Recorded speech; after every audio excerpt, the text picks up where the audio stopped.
Ladies and gentlemen, we are back with another ENAGS versus the NFL, and last week had a pretty good week. I went 10-5 money line, and then I went 8-6-1 against the spread, so not too bad. Did lose my survivor pick. I picked the Jags, and man, Texans shut them out. Didn't shut them out, but shut them down for sure. But without further ado, let's hop into this thing. We have the London game, we have the Falcons at the Jags, and so far they don't have an injury report out for this one that I can see yet. I'm recording this on Wednesday night because Thursday I'm leaving for Nashville. This game, I know the Falcons have not traveled super well of late, and I expect a big bounce back from the Jags. I don't have any sort of injury report here, so I'm just going to go with my lean of the Jaguars. I expect them to bounce back against the Falcons. I think the Falcons got a little bit exposed by the Lions, and I think the Jaguars could expect a big bounce back here. So give me the Jags to win and cover. Next, we've got the Miami Dolphins at the Buffalo Bills, -3. This is a interesting game, to say the least. The Dolphins have looked unstoppable, and they come out as dogs in this game at the Buffalo Bills. It looks like on Wednesday, Teron Armstead, Jalen Phillips, and Connor Williams all did not practice. Jalen Waddle did return to practice, though, from his concussion. Looks like for the Bills, Leonard Floyd, Micah Hyde, and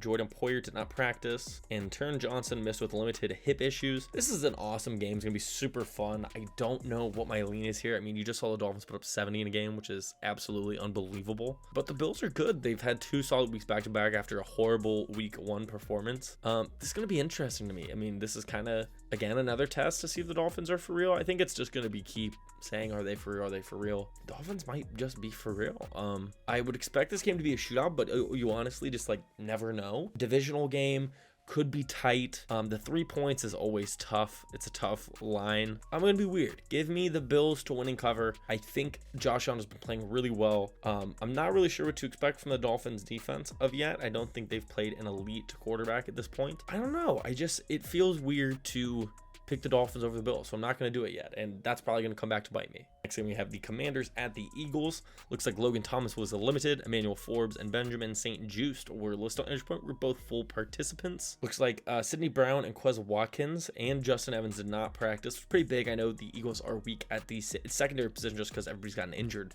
But looks like everybody else was limited participants. So we got Cam Durgans, Fletcher Cox. So this one's again tough. I think the Commanders are going to cover and the Eagles are going to win purely just because it's a divisional game. I think the Commanders are going to keep it close. That defense has been very good, and the Eagles haven't really been blowing people out. I think the Commanders are probably better on the offense side of the ball than the Bucs. And I think the Eagles have been struggling a little bit on offense. I mean, they only put up 25 against the Bucs, but the Bucs are also a solid defense, so I'm not going to knock them too much with that. But I like the Commanders. I think they can keep this close. Give me the Commanders to cover, but the Eagles to win. The Baltimore Ravens at the Cleveland Browns. Baltimore Ravens have a just laundry list. It's insane. Rashad Bateman, Odell Beckham Jr., Kyle Hamilton, Justice Hill, Marlon Humphrey, David Ajabo, and Adofwe all did not practice. Linderbaum, Stanley, and Marcus Williams were limited. So whatever the hell that means. Browns are 3-point favorites, and that doesn't really shock me. I don't know. I think the Ravens are so banged up, man. They're coming off a loss against the Colts without Anthony Richardson. This is a tough game to predict. Again, another divisional one. I think it's going to be close. But the Browns defense has looked so good. And if you could potentially be missing Rashad Bateman and maybe Odell, I don't know. I don't love that matchup for you. The Browns have been decent on offense after losing Nick Chubb, but I just think that Browns defense is a lot. So give me the Browns to win and cover here. I think the injuries are just going to be a little too much for the Ravens right now. We've got the Denver Broncos at the Chicago Bears, 2 winless teams. Looks like we don't really have an injury report from the Broncos. It looks like Eddie Jackson and Jalen Johnson did not practice for the Bears. Give me the Broncos to win cover. I think the Bears are the worst team in football. Justin Fields doesn't look like he's confident in anything that he's doing right now. And I'm not necessarily blaming him, but I don't think everything going on there is not good. Everything's bad. I don't like them in the offensive ball. Defense side of the ball still looks bad. Chiefs hung 42. Obviously, it's Chiefs, but I could see the Broncos using this as a get-right week, especially after the fact that they just got 70 put on them. I think they're going to come in angry, and I think Sean Payton's going to have them ready. So give me the Broncos to win and cover the 3. Oh, this is an interesting game. We've got the Rams at the Colts. Colts are 1-point favorites. It looks like there's no Rams injury report right now. Anthony Richardson was full participant. DeForest Buckner and Quentin Nelson did not practice. Ryan Kelly and Dalius Flowers were both full participants. That's not great. I don't love the Colts as favorites in this game. I think the Rams have been playing really tight ball and playing good ball. I mean, I'm not just saying that because the Bengals beat them, and that's awesome for me. But I don't love the Colts coming out as favorites in this one. I think the Rams are probably the better team right now, and that's no knock to the Colts. I mean, they're pretty much in a rebuilding year, and I think there's no shame in that. Give me the Rams to win and cover this. I don't love that they're dogs in this. I mean, it's almost to pick them, so it's not really being like dogs, but give me the Rams over the Colts. We've got the Steelers at the Texans. and there's no injury report that I see on this site. So we're just going off gut. Texans come out with a huge win. CJ Stroud has looked really good. Tank Dell has also shined in the first few games for them. Texans pretty much halted the comeback with the special teams plays. That was huge. But I don't really expect that luck to continue going into the Steelers. I think they're facing a really good defense here.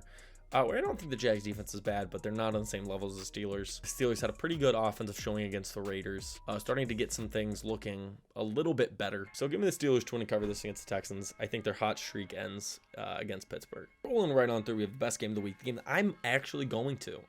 We've got the Bengals at the Titans. Bengals are 2-point favorites.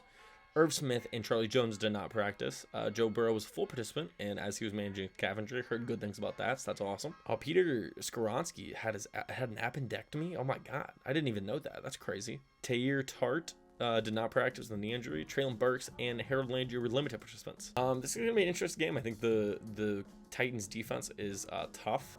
They did just get pooped on by the Browns. That offensive line is tough. I think the Bengals have a decent defensive line. They really showed out against the Rams. I think they can exploit bad defensive lines. I think when they run up against average to good is where you have the issues, and I think that could happen here. But every time I take the Bengals, they've lost. So to kind of reverse jinx myself, I think the Bengals could win this. Maybe not cover the 2, but I think the Bengals can definitely win this game. I think this game's pretty much a toss-up. The 2 kind of tells you that. But give me the Titans to win and cover to kind of jinx myself and hope the Bengals play well. Next, we have the Minnesota Vikings at the Carolina Panthers. Another winless game. We've got the Vikings at -3.5-point favorites. Bryce Young was a full participant in practice, but they're still dealing with a lot of injuries. Frankie Luvu, Taylor Morton, and Xavier Woods did not practice. It looks like Woods is supposed to miss 4 to 6 weeks, so it's not really a big report there. CJ Henderson, Miles Sanders, and Mingo all were limited. I don't really have anything for the Vikings here, but again, I think the Vikings have just turned the ball over at such an unlucky rate, and it's happened at very weird moments for them. So I think they're probably the more talented team than the Panthers, and I think they are the better team than the Carolina Panthers. So give me them to win and cover. If they continue these issues of turning the ball over, then obviously it's not going to happen. That's how the ball rolls in the NFL. If you put the ball on the turf, any team can beat you. So I look for them to kind of get better in that aspect. So give me the Vikings to win and cover. Moving along to an AFC West battle, we have the Las Vegas Raiders at the Chargers. Chargers are 5.5-point favorites. Joey Bosa, Gerald Everett, Alemi Gilman, Derwin James, Corey Lindsey, and Kenneth Murray did not all practice on Wednesday. Austin Eckler was limited. Eric Kendricks and Rashawn Slater were also limited. Don't have anything for the Raiders right here. To me, we've got the Chargers coming off a big win and the Raiders coming off a big loss, a divisional game, so I think it could be a close one. The Chargers defense did enough against the Vikings. I'm not going to say they were good, but they did enough to get the job done. Justin Herbert played out of his mind, had some really nice throws in that game. And the Raiders didn't look good at all against the Steelers. Helped me with my fantasy team just with how much they threw the ball to Devontae Adams. That was awesome. But besides that, things did not look great for the Raiders. I don't really trust the Raiders to kind of cover this game, especially coming off that game from Herbert. I mean, good lord. Obviously, you had Mike Williams go down, so that's not great either. He's out for the season. But give me the Chargers to win a cover here. I just trust them more than the Raiders, and I think they're the better team. Next, we have the New England Patriots at the Dallas Cowboys. 7-point favorites for the Cowboys. Patriots had a lot of limited participants like Christian Barmore, Jonathan Jones, and Cole Strange, to name a few. No Dallas points for me. This one's a super interesting game to me. I don't love that the Cowboys are getting 7. I mean, they just lost to the Cardinals. 7 points feels like a lot for them, especially in a game against the Cowboys. I feel like this is going to be a defensive game, or against the Patriots. I feel like it's going to be a defensive game. Give me the Patriots to cover, but the Cowboys to win. I think Bill keeps it close, tries to take some clock out of the game, which I think he could do effectively against the Cowboys. And as long as Mac Jones doesn't do anything crazy, I think they could keep this game close. Give me the Cowboys to win, Pats to cover. We have the Cardinals at the 49ers. The Cardinals did win last week against the Cowboys, and the 49ers did end up covering last week against the New York Giants, but I think the Niners are just a far better team. I think a lot of people would probably take the Cardinals and the points here. I'm not. I think the 49ers are far and away the better team here. So I'm going to take the 49ers and the points. I think they're that much better, and I just don't really expect it to be that close of a game. And then we have the Chiefs at the Jets. Chiefs are 9.5-point favorites. And I mean, the story still becomes that Zach Wilson, or I mean, Trevor Siemian, they just brought in. I would be shocked if he plays in this game, if I'm being 100% honest. I mean, I guess not. It's a Wednesday now. I think they brought him in on Monday. I mean, you could see him play. I think the Bengals had Siemian in preseason. Guy did not look good. Give me the Chiefs to win a cover. I just don't like Jets offense at all, obviously.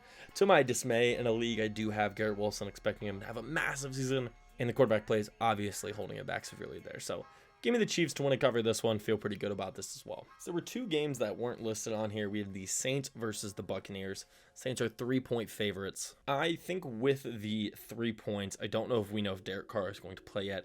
I know he was talking about his injury today in a press conference. Carr is questionable. Looks like Cesar Ruiz is questionable. Vita Vea, Devin White, and Jamal Dean are all questionable. Give me the Bucks to win and cover this. I don't trust Jameis. Jameis, if he plays, I think he's going to turn the ball over. And I think Baker is playing well enough.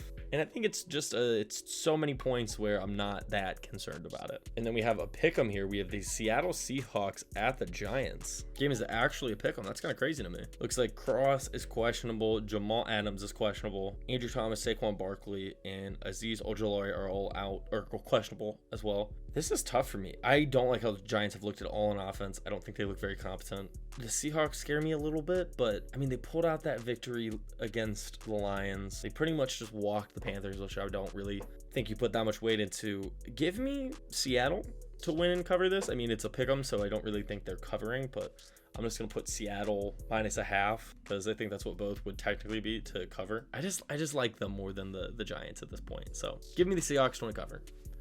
And that is it. I hope you guys enjoyed. Let me know if these picks are great. Let me know if they're trash. Let me know what you guys are betting on this weekend. And until next time, peace out and stay safe.